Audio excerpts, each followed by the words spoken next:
Das neuartige Coronavirus breitet sich knapp einen Monat nach dem ersten Auftreten in China weiter aus.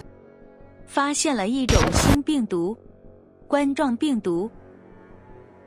Erstmals wurden auch 3 Fälle in Europa bestätigt, in Frankreich. Weltweit sind etwa 1400 Menschen infiziert, 41 starben bislang an der Lungenkrankheit, alle in China. Die USA und Frankreich wollen jetzt ihre Staatsbürger aus Wuhan herausholen, wo das Virus zuerst aufgetreten war. Several corona cases have occurred. Bilim insanları bu virüsün sonuçlarının ne olduğundan hala emin değiller.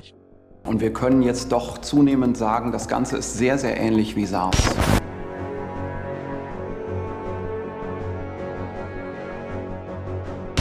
Der Erreger gehört zur großen Gruppe der Coronaviren.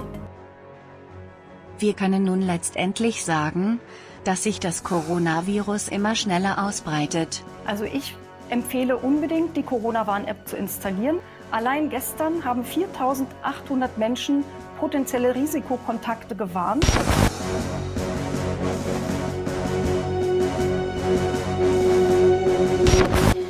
Corona-Infizierte und enge Kontaktpersonen müssen sich im Land ab morgen selbst in häusliche Quarantäne begeben. Wir müssen die Ausbreitung dieser Mutation so weit wie möglich verlangsamen.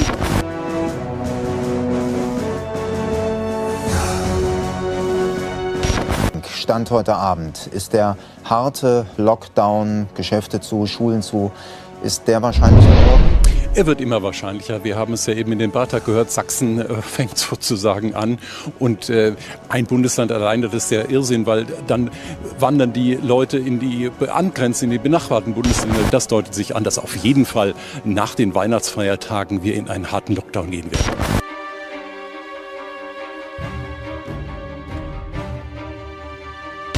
Deswegen ist dieser Ansatz kurz, umfassender, um wirklich einen Unterschied zu machen, wahrscheinlich der erfolgreichere. Und wenn wir damit jetzt nicht hinkommen mit den Entwicklungen der nächsten 1-2 Wochen bis Weihnachten, dann finde ich, müssen wir es zumindest diskutieren. La situation est grave et il faut fermer tous les magasins pour maîtriser le coronavirus. Mittlerweile ist aber klar, es gibt zwar ein paar kleinere Ersatzfestivals, aber die richtig großen Veranstaltungen, die können nicht stattfinden, trotz Hygienemaßnahmen. Damit kämpfen die Betreiber schon den zweiten Sommer um ihre beruflichen Existenzen.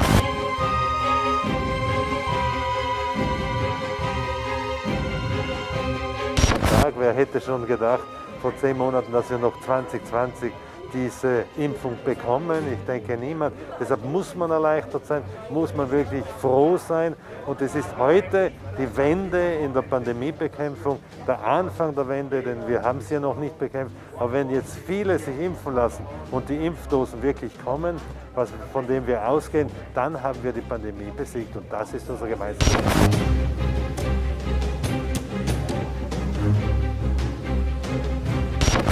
Ich habe wirklich seit vielen Monaten auch gebeten, dass dieser Impfstoff so schnell wie möglich kommt, denn das gibt uns die Möglichkeit, aus dieser Krise endlich herauszukommen und damit wieder eine sehr, sehr wichtige Versorgung, Grundversorgung, Gesamtversorgung der Bevölkerung wieder aufnehmen zu können. Nach vielen, vielen schwierigen Monaten ist es jetzt soweit, dass wir sagen können, wir haben ein Instrument in der Hand, das es uns möglich macht, ein neues Kapitel aufzuschlagen.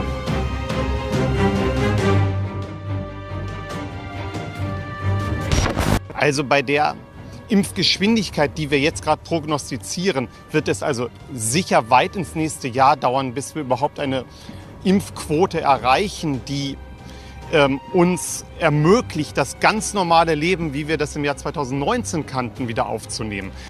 Riesenerleichterung dagegen bei den Menschen in der chinesischen Millionenmetropole Wuhan, also dort, wo die Corona-Pandemie ihren Anfang genommen hatte.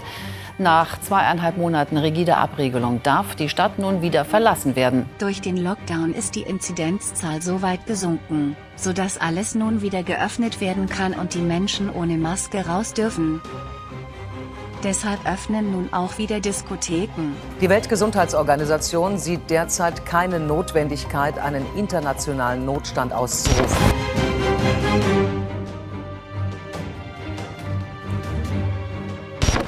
Trotz hoher Infektionszahlen sind dort fast alle Corona-Beschränkungen weggefallen. Die Regierung hält gesetzliche Maskenpflicht und Abstandsregeln für verzichtbar. corona se está extendiendo rápidamente y cada vez mueren más personas. Das Landesuntersuchungsamt meldet für heute 786 Neuinfektionen mit dem Coronavirus. Am vergangenen Dienstag waren es 795. 34 neue Todesfälle sind seit gestern bekannt geworden. 183 Patientinnen und Patienten mit Covid-19 liegen aktuell auf Intensivstationen. Fast 2/3 von ihnen werden beatmet.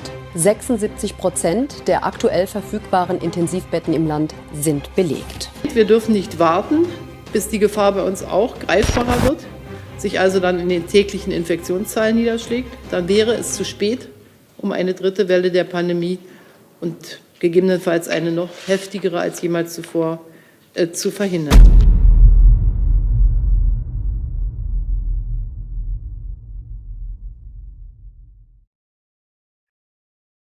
Man sagt immer, alles hat ein Ende. Aber das ist nicht wahr. Das ist echt unglaublich, was alles in 5 Jahren passieren kann. Seit 5 Jahren plagt uns ein Virus, welches die ganze Menschheit, das ganze Leben verändert hat. Das Coronavirus.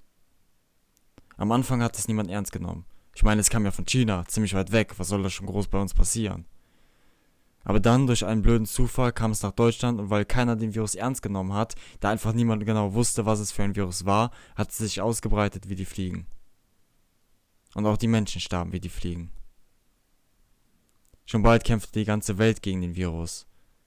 Nach monatelangem Lockdown gab es weniger Tote und auch weniger Infizierte.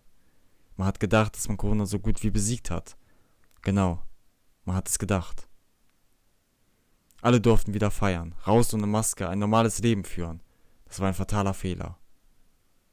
Nur weil die Regierung wieder alles von 0 auf 100 hochgefahren hat, haben sich erneut Tausende, Millionen von Menschen infiziert und viele davon starben. Es entstanden mehrere Mutationen von Corona. Die meisten davon waren tödlich. Die Menschen kämpften um ihr Überleben. Wir waren eine glückliche Familie. Wir zogen aus, bauten uns einen Bunker und versuchten so zu überleben. Was ist das für eine Welt, in der man nur noch mit Maske raus kann, da selbst in der Luft hohe Konzentrationen des Coronavirus zu finden sind? Unser Bunker wird durch Luftfiltersysteme reingehalten. Ohne die würden wir ganz sicher sterben. Ich lebte mit meinem Bruder und meiner Schwester in diesem Bunker. Mein Name ist Tim Schneider und das ist meine Geschichte. Tim, kannst du mir mal bitte helfen? Hallo? Tim! Tim! Was? Ja, klar.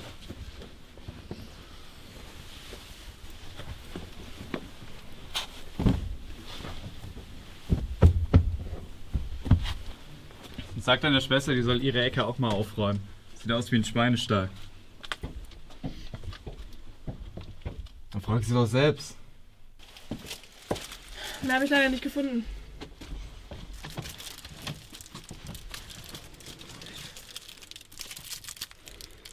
Das wird aber nicht für den ganzen Tag reichen.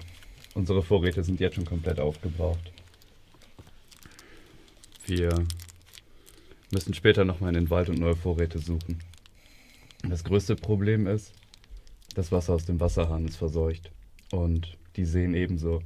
Ich weiß nicht, wie lange wir noch überleben.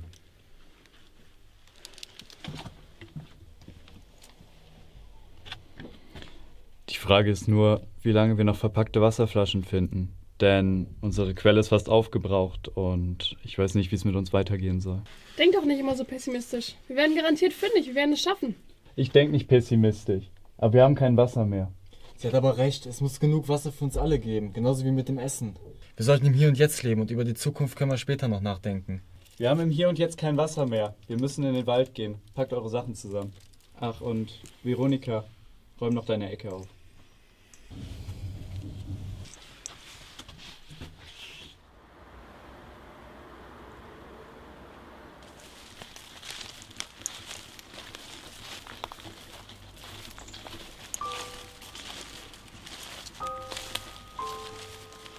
Hättet ihr es damals gedacht? Was denn? Das mit Corona, dass wir damit so große Probleme haben würden. Ich glaube, das hat niemand. Ich habe wirklich gedacht, dass wir es endlich überstanden hätten, als 2021 die Inzidenz wieder gesunken ist. Die Regierung konnte natürlich nicht abwarten und musste viel zu früh wieder alles öffnen. Ob wir jetzt wieder ein normales Leben hätten, hätte das Land damals nicht wieder alles geöffnet? Davon kann man ausgehen. Aber das Beste ist ja mit den Impfungen.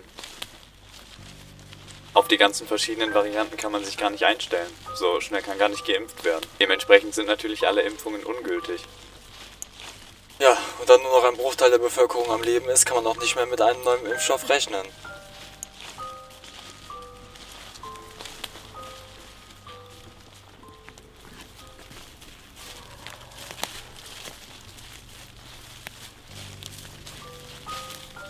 Es bringt nichts, wir finden so nichts. Wir müssen uns aufteilen. Tim, du gehst nach Westen. Veronika, du suchst im Süden weiter. Und ich geh gucken, was ich im Osten finde. Einverstanden. Alles klar.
Hey Leute, schaut mal her.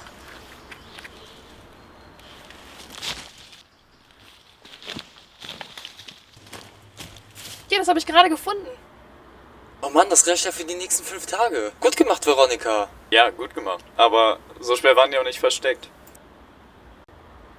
Du darfst sie nicht so ernst nehmen. Seitdem das mit unserer Mutter passiert ist, ist er nicht mehr derselbe. Ich weiß, ich verstehe das. Ich glaube, er wird mich nie mögen. Ach Quatsch, er mag dich. Er kann es nur nicht so zeigen.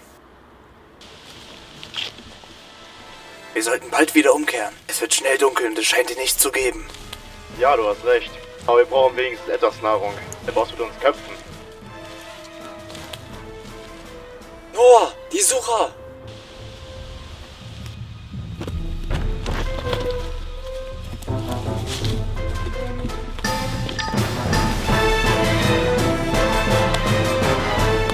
Ja, vielleicht finden wir ja noch etwas. Und wenn nicht, das ist auch egal. Soll der doch suchen gehen. An deiner Stelle würde ich nicht über ihn so reden. Du weißt doch, was mit dem kleinen Timmy passiert ist. Ja, ich weiß. Armer Junge. Hast du das gehört? Ja. Ich schau mal nach.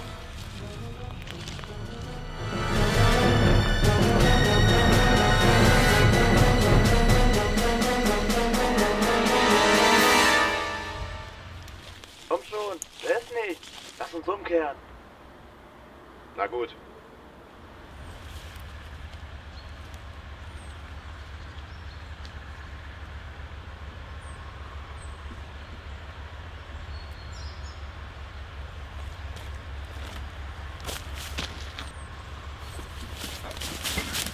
Alles in Ordnung? Komm, wir müssen zurück zum Bunker. Los!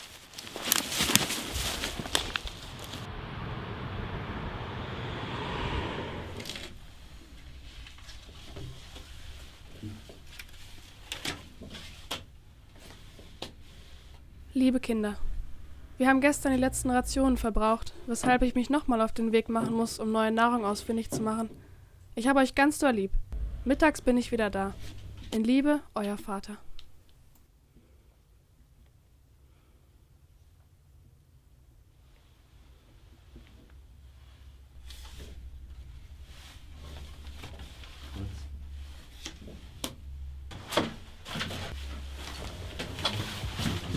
Veronika, nein!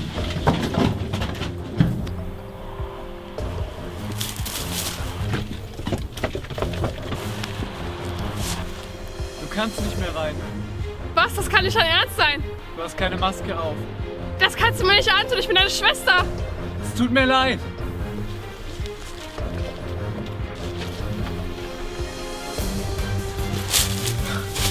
Komm schon, Tim, bitte lass mich rein. Es tut mir leid, ich kann nicht. Aber ich werde draußen sterben.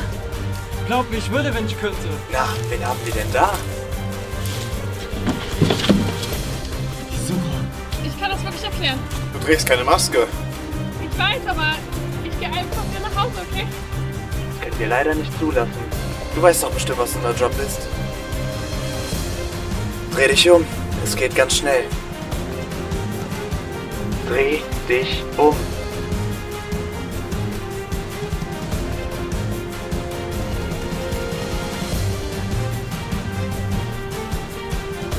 Knie dich hin.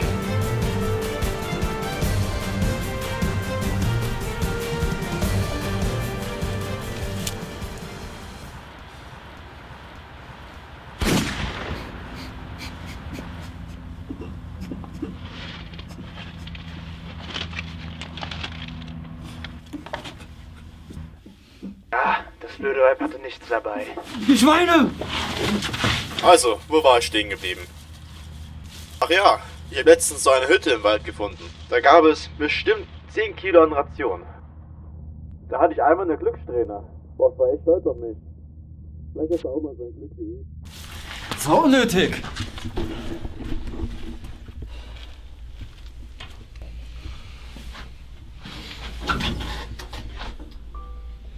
Nein, war es nicht. Sie war bestimmt schon infiziert und hätte uns beide umgebracht. Unsere Mutter hätte es nicht so gewollt. Sag doch nicht immer unsere Mutter! Sie war nicht meine Mutter! Und außerdem war sie unvorsichtig. Sie hätte es hier nie geschafft. Hey.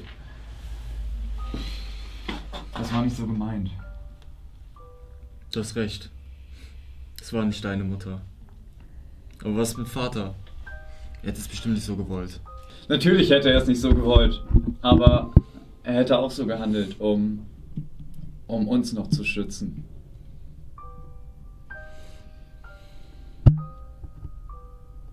Glaubst du, er ist noch da draußen?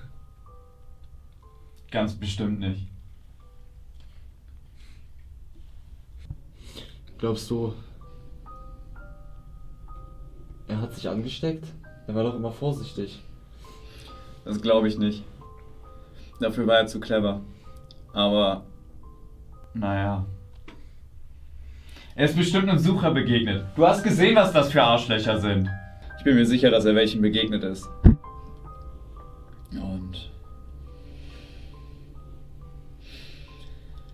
der war bestimmt nicht auf Höflichkeit aus.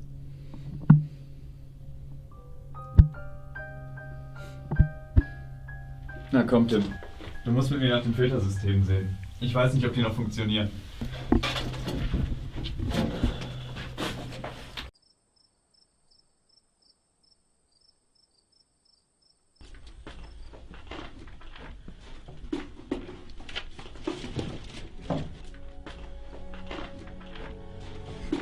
Hey, hast du das gehört? Was?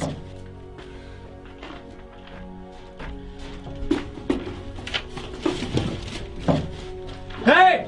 Was? Nein, entschuldige. Er trägt nur eine einfache OP-Maske. Du verseuchst den ganzen Bunker. Nein, glaub mir, ich bin kerngesund. Ich habe kein Corona. Am Anfang ist man immer kerngesund. Die Auswirkungen kommen erst später. Mann, ich bin am Verhungern. Ich habe richtig Hunger. Wir auch. Du klaust unsere Rationen und gefährdest unsere Gesundheit. Okay, wir machen das so. Ich gehe einfach und dann ist die Sache geregelt. Nein! Nein! Du hast einen Menschen umgebracht. Du verstehst einfach nicht, dass es hier um unser Überleben geht. Wir müssen ihn hier rausbringen. Der ganze Bunker ist uns voller Blut. Aber erst ziehen wir uns die Masken wieder an. Die sollten wir für eine Stunde aufbehalten, bis die Filtersysteme die Luft wieder gereinigt haben.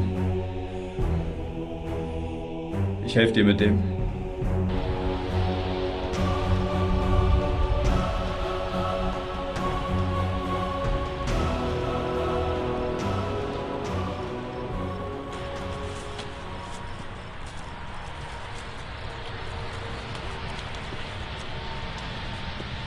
Wir legen ihn etwas weiter ab.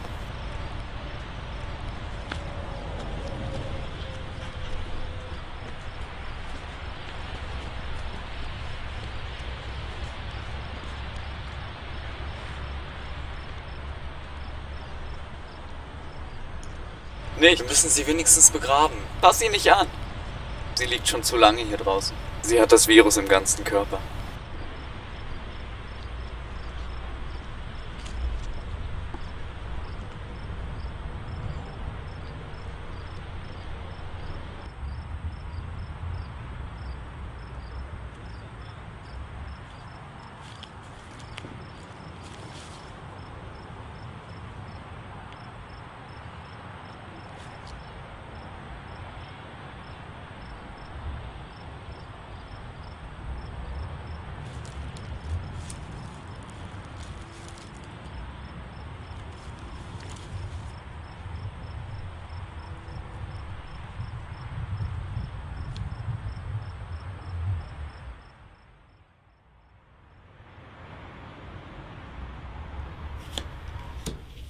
Kreuz.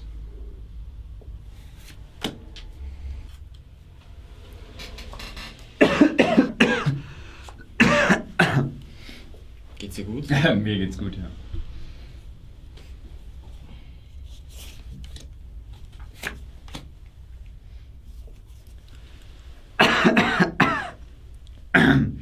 Nein, du hast nicht. Nein. Wie auch? Ich meine, du warst ja immer vorsichtig. Ja, ich war immer Nein, warte. Vielleicht nicht immer. Wie? Als wir mit Veronika im Wald waren. Da hat meine Nase gejuckt, sie hätte mich fast umgebracht und ich habe die Maske etwas hochgezogen. Nur ein kleines bisschen, um mich zu kratzen. Nur ein kleines bisschen.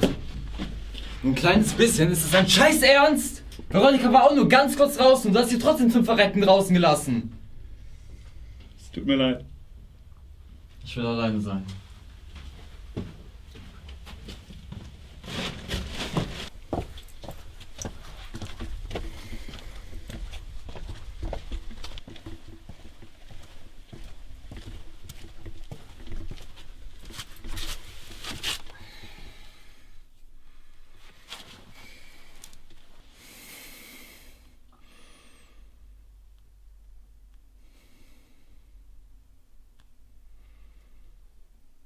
Man sagt immer, alles hat ein Ende.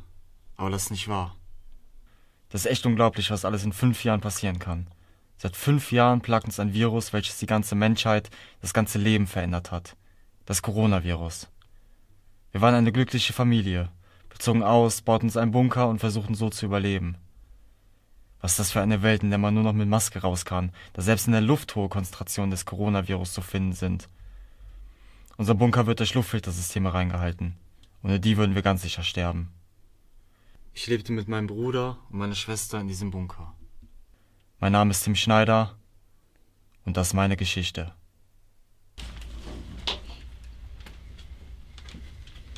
Den habe ich noch gefunden. Ich will einfach Gewissheit haben.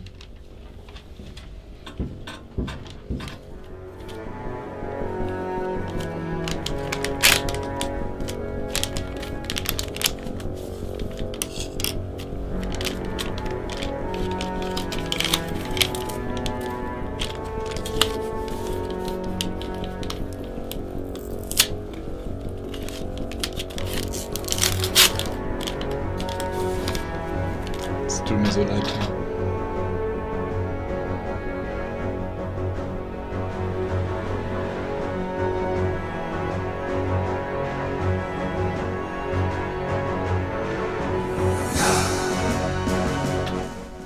Hast du die Flüssigkeit?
Ich glaube das nicht. Der ja ach so vorsichtig war, der hat Corona bekommen. Es tut mir so leid. Das bringt uns jetzt auch nichts mehr. Du wusstest, dass du Corona hättest haben können. Aber du hattest ja nicht die Eier, dich aussperren zu lassen. Aber Veronika, die du ja eh nicht mochtest, für dich war es doch ein Vergnügen, sie auszusperren. Das ist nicht wahr! Aber das Schlimmste noch vor allem ist, du hast jetzt nicht nur dich angesteckt. Mich hast du jetzt auch noch angesteckt.